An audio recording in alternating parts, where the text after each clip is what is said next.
Ready, partner? Yeah. John Dodds was born ready to talk Packers. Hi again, everybody. Tom Pippins with the Packers Savant. We're at Enters in Heartland, owned by Pat Enters. Wonderful food and drink. Fantastic team. We have a great team of this video podcast. Mike and Brentley behind the scenes. And JD, this podcast can be found if you just Google the Tom Pippins Show with John Dodds or go to tompippins.com. We are always delighted to talk Packers, especially given that the 2019 draft is just completed.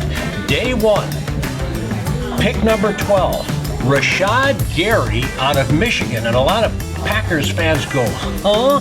And somebody said on a panel I was watching, he's maybe a member of this all-airplane team where he looks, wow, you say when you see him getting off the plane, but he's not much in the way of productivity on the field. Why did the Packers seem so eager to get this kid? We call those built like Tarzan, plays like James kind of a thing. Yeah. This is the Packers were thrilled that he fell. It's a target that they've been looking at for, they said 4 years from the time he went on campus at Michigan. He has some baggage in terms of potential shoulder Again, issue. Kevin King, shoulder, Nick Perry, shoulder. What are you doing? At least on the surface, right? At least on the surface, but the whole point of this draft was to go into the strength of the draft. The strength of the draft fit the Packers' needs perfectly. The strength was outside linebackers, defensive linemen, and speed. It's obvious that the Packers, what they wanted to do is get faster at every position. Second thing is get, in my view, over the years when I've watched the top Packer players, I've observed James Lofton, Sterling Sharp, Charles Woodson, Clay Matthews. When the thing that sets them apart is burst. They, on a football field, yep, they're fast guys, they're athletic guys, but there are guys who can burst to the ball and make plays. And Gary is a guy that can do that. The interesting thing is, Badger fans will remember when they played, and the Badgers were a very good running team. Gary was playing basically defensive tackle in the middle, and he was dominating the big old uglies, as Keith Jackson would say, in the offensive line for Wisconsin. So he's got an interesting skill set, and he fits what they wanted to give Mike Pettine. And Mike Pettine's defense is take the front seven, and you never know who's going to blitz, you never know who's going to play defensive end, you never know who's going to play defensive tackle. And they're going to try to disguise. It's deception. You're not going to deceive Tom Brady, Drew Brees, Aaron Rodgers, but you might be able to deceive Matthew Stafford or Mitch Trubisky. And so it's deception and pass rush. You got to get pass rush to make these quarterbacks make decisions faster, and there's nothing that helps the secondary more or makes a secondary seem great is pass rush when a quarterback is making a pass under duress. And as you have said before, they have a lot of bodies. I mean, you talk about Mike Daniels, you talk about Kenny Clark, who's an emerging star. There's Kyler Fackrell. You have the two Smiths who you got in free agency.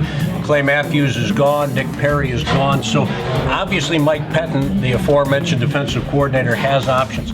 Back to what a scout called rare gifts in Rashad Gary. As you said, coming out of high school in New Jersey, he was the best player at his position in the entire country.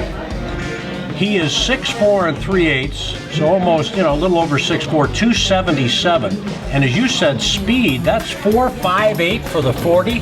That's unbelievable. So in other words, the scouts are projecting, John, never mind productivity. With some players, as you're well aware, the productivity is there, and you know they're going to be standouts. With this kid, they're projecting that with all the God-given gifts he has, something really good can happen. I took a look at his combine tape and his workouts from Indianapolis, and it was exceptional. Everything he did was fast. The only weakness he had was in the drills, he couldn't catch a ball. So, okay, he's going to drop an interception, or he's going to drop an interception or so. But the speed around the bag, he would hit the bag and make cuts. They were just oohing and eyeing on everything he did. So you're telling Packers fans, as Aaron Rodgers has said, relax. This pick could be pretty good at number 12. It could be because he could fit. His talents could be fit inside a Pettine system. I'm not certain how he was fit in Jim Harbaugh. Jim Harbaugh is a great coach, but I'm not sure if he tried to fit Gary into a certain role that he wasn't suitable for. They asked Gary in an interview shows what his favorite position is, and he said hand down on the ground defensive end where he could set the edge and control the run. The Packers think he's a stand-up outside linebacker like Nick Perry, but better than Nick Perry because he's faster and bigger in every respect.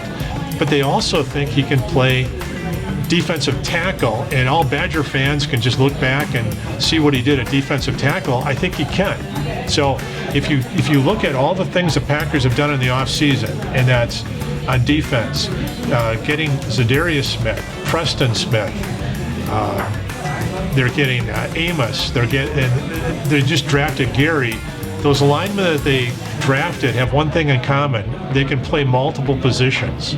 So they can play linebacker, they can play tackle, they can play end.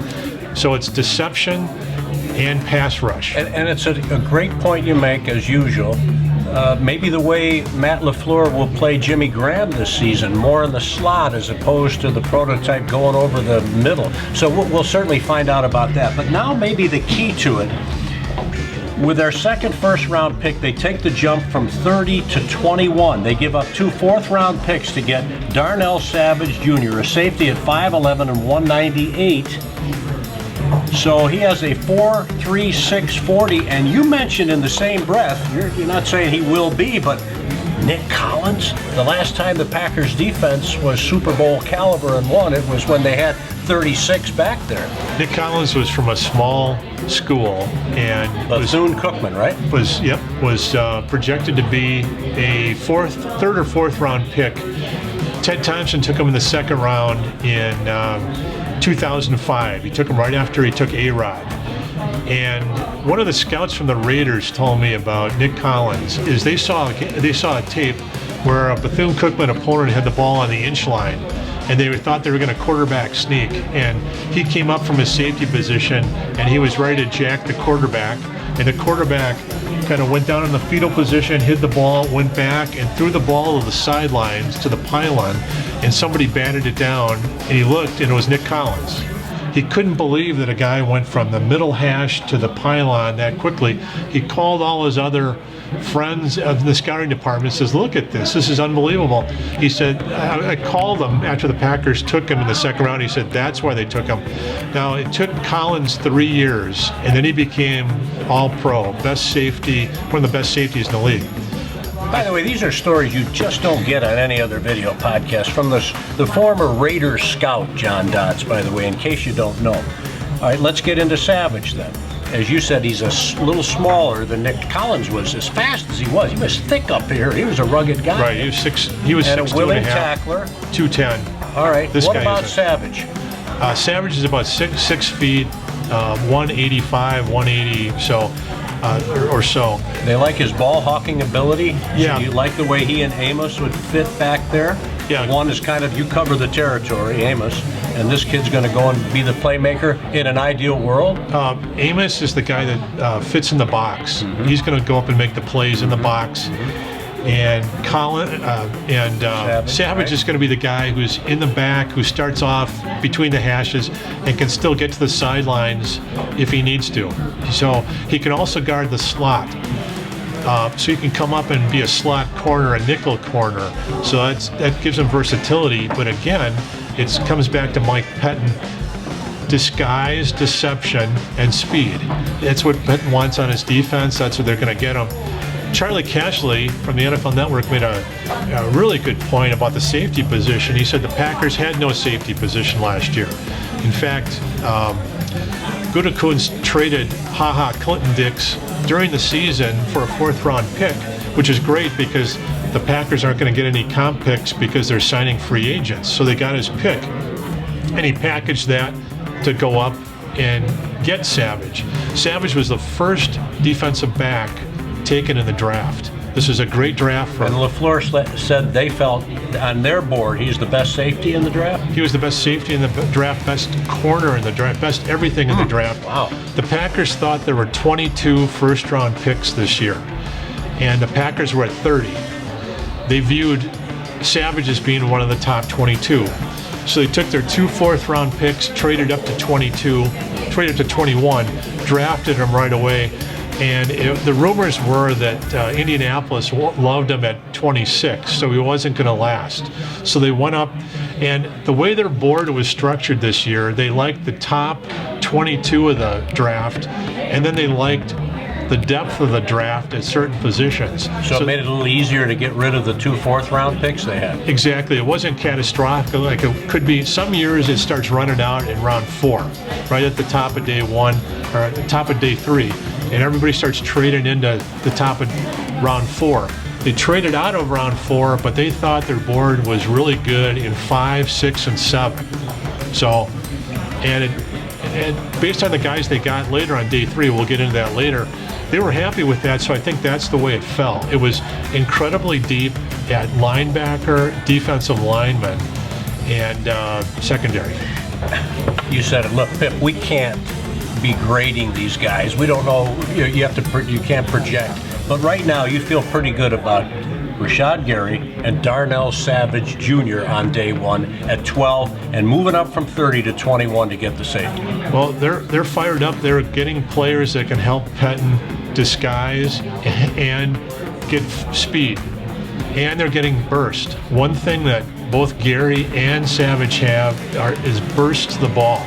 So that's what a playmaker does, burst. So they're getting 2 of them, and I think they were very pleased at the end of day 1 that they were able to get 2 of the top 22. There's 22 number 1 picks. They got 2 of them, and they only used 2 fourth-rounders to trade up to get it. So, one thing we know, the Packers were very assertive. It didn't take them long to go after Rashad Gary. They made the pick swiftly, and then they moved up the board to get the guy they think could be a difference maker in the back. So that's day 1.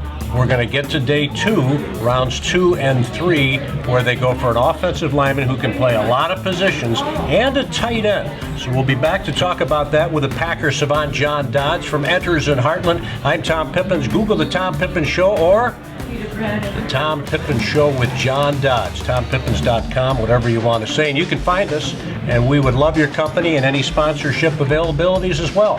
See you soon, everyone. Thanks again.